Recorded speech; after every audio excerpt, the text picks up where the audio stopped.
Assalamualaikum warahmatullahi wabarakatuh. Pada kesempatan kali ini, saya, Karina Febiana, akan mempresentasikan mengenai hasil implementasi faktor analisis yang saya lakukan terhadap data faktor-faktor yang mempengaruhi keputusan pembelian mobil. Analisis ini bertujuan untuk menemukan struktur laten atau faktor tersembunyi yang mengelompokkan atribut-atribut pembelian mobil menjadi kelompok yang lebih ringkas dan mudah diinterpretasikan.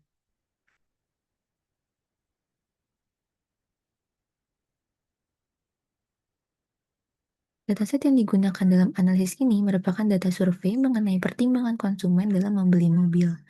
Data terdiri dari 90 responden yang menjawab 14 pertanyaan menggunakan skala Likert 1 sampai 5, di mana angka 1 berarti sangat tidak penting dan angka 5 berarti sangat penting.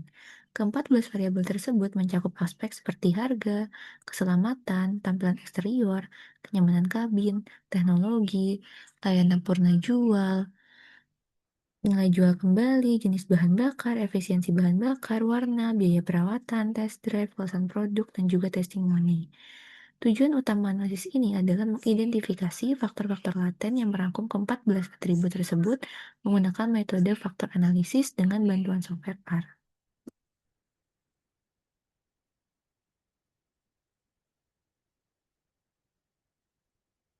Sebelum melakukan analisis, data terlebih dahulu diperiksa kualitasnya. Dari total 90 responden dan 14 variabel, tidak ditemukan satupun nilai yang hilang ataupun missing value, sehingga data siap diproses tanpa perlu imputasi. Seluruh variabel juga telah dikonfirmasi bertipe numerik sesuai kebutuhan analisis faktor. Selanjutnya, dihitung matriks korelasi antara variabel yang ditampilkan dalam bentuk heat map yang di sebelah kanan. Warna yang lebih gelap menunjukkan korelasi yang lebih kuat antar variabel. Dari heat map ini terlihat bahwa beberapa variabel memiliki korelasi yang cukup signifikan satu sama lain. Misalnya antara fuel efisiensi dengan maintenance serta space and comfort dengan fuel type, yang mengindikasikan adanya kemungkinan pengelompokan ke dalam faktor yang sama. Sebelum mengekstrak faktor, ada dua uji asumsi yang perlu dipenuhi. Pertama, uji KMO atau Kaiser-Meyer-Olkin yang mengukur kecukupan ukuran sampel untuk analisis faktor. Hasil uji KMO menunjukkan nilai MSA keseluruhan sebesar 0,73 yang masuk ke dalam kategori middling atau cukup memadai menurut panduan Kaiser. Artinya, data yang ada sudah layak untuk dilanjutkan ke analisis faktor. Kedua adalah uji Bartlett Test for Sphericity yang menguji apakah terdapat korelasi yang signifikan antar variabel. Hasil tersebut menunjukkan nilai chi-square sebesar 362,5 derajat dengan derajat bebas 91 dan nilai P kurang dari 0,001. Karena nilai P jauh di bawah 0,05, maka dapat disimpulkan bahwa korelasi antar variabel signifikan dan analisis faktor dapat dilanjutkan. Langkah berikutnya adalah menentukan beberapa jumlah faktor yang optimal untuk mengekstrak data ini. Terdapat tiga metode yang digunakan secara bersamaan. Yang pertama yaitu script plot yang menunjukkan penurunan agent value yang tajam setelah faktor ketiga. Hal tersebut mengindikasikan 2 hingga 3 faktor yang optimal. Kedua, Kaiser Rule yang menyarankan untuk mempertahankan faktor yang memiliki agent value lebih dari satu. Dan dari tabel terlihat bahwa faktor 1 memiliki agent value 2,755 dan faktor 2 sebesar 2,164. Keduanya di atas ambang batas. Ketiga yaitu paralel analisis juga menyarankan dua faktor sebagai jumlah yang optimal. Berdasarkan kesepakatan ketiga metode ini diputuskan untuk menggunakan dua faktor yang bersama-sama menjelaskan 35,1% dari total variance data.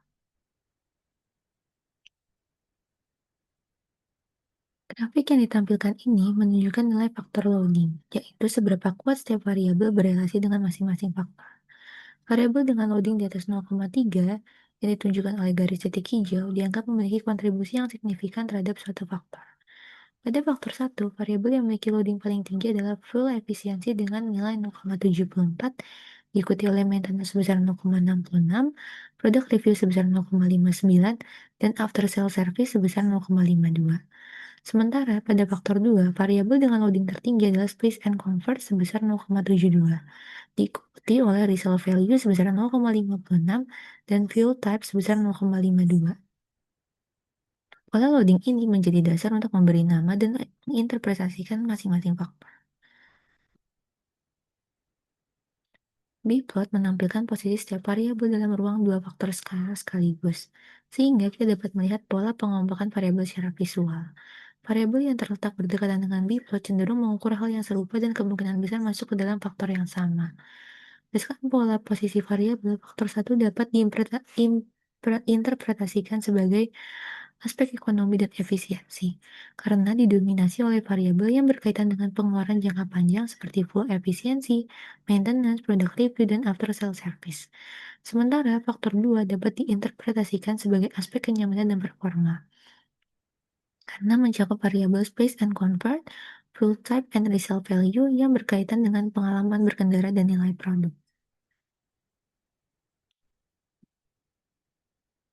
Untuk memudahkan interpretasi, faktor yang telah diekstrak kemudian dirotasi menggunakan dua pendekatan berbeda.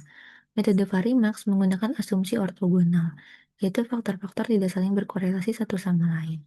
Metode ini memaksimalkan variance loading sehingga setiap variabel cenderung memuat nilai tinggi hanya pada satu faktor, membuat hasil lebih mudah dibaca dan diinterpretasi. Hasil Varimax mengonfirmasi full efisiensi dan maintenance dominan di faktor satu serta space and comfort dan resale value dominan di faktor 2. Sementara itu, metode Promax menggunakan asumsi optik, yaitu faktor diperbolehkan saling berkorelasi dengan nilai sekitar 0,29. Metode ini lebih realistis secara teoritis untuk data perilaku konsumen, dan hasilnya konsisten dengan Varimax, sehingga semakin memperkuat kesimpulan analisis ini. Berikut adalah 4 temuan utama dari analisis faktor ini. Pertama, uji KMO menghasilkan MSA 0,73 yang menunjukkan data cukup layak untuk dianalisis.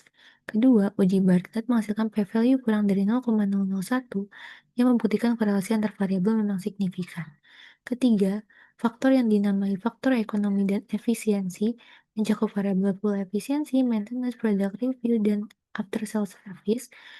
Faktor tersebut mempresentasikan pertimbangan konsumen dari sisi biaya dan keandalan jangka panjang. Yang keempat, faktor 2 yang dinamai dengan faktor kenyamanan dan performa mencakup space comfort, value type, resale value, dan safety, merepresentasikan pertimbangan dari sisi pengalaman berkendara dan nilai produk. Secara keseluruhan, kedua faktor ini menjelaskan 35,1% dari total variance data. Sehingga dapat disimpulkan dari 14 atribut pembelian mobil yang diukur pada 90 responden, faktor analisis berhasil mereduksi dimensi data menjadi dua faktor utama yang bermakna. Data tersebut terbukti layak secara statistik menurut uji KMO dan juga Bartlett. Faktor satu, yaitu aspek ekonomi dan efisiensi, mencerminkan bahwa konsumen sangat mempertimbangkan biaya operasional dan juga reputasi pernah jual sebelum membeli mobil. Kedua, yaitu aspek kenyamanan performa mencerminkan bahwa konsumen juga memperhatikan kenyamanan berkendara, jenis bahan bakar, dan juga nilai jual kembali kendaraan. Hasil rotasi Varimax dan Promax yang konsisten semakin memperkuat kesimpulan bahwa struktur dua faktor ini stabil dan dapat diandalkan. Sekian presentasi dari saya. Mohon maaf bila ada kekurangan. Wassalamualaikum warahmatullahi wabarakatuh.